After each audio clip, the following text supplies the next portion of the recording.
હા બરાબર છે. આ મંડપ અને રસોઈનું હું જોઈ લઈશ, બરાબર ને? હા, અને ફોન હાથ ધોવાની જવાબદારી મારી. હા. તો પછી હું શું કરીશ? તું છે ને ખાલી કઈ પ્રોબ્લેમ ઊભો નહીં કરતી, બસ એટલું બહુ છે. હેમા ભાભી, તમે મહેંદીનું જોઈ લેજો ને. એક મિનિટ. તમે તો બધા એવી રીતે ચર્ચા કરો છો કે લગ્ન કાલે જ છે.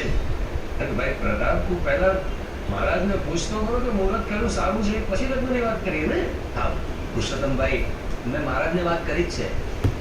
ઓ મહારાજ, સાધુ અને દેવર્ષિના જન્મોત્સવ મોકલ્યા છે મેં એમની પાસે. ચાલ તો તને કોઈ નહીં ખવડાવે. એ એક કામ કરું છું, હું એમને ફોન કરીને પૂછી લઉં છું ને. હા ચમચી દો. હલો મહારાજ. હા મેં તમને વાત કરી હતી તે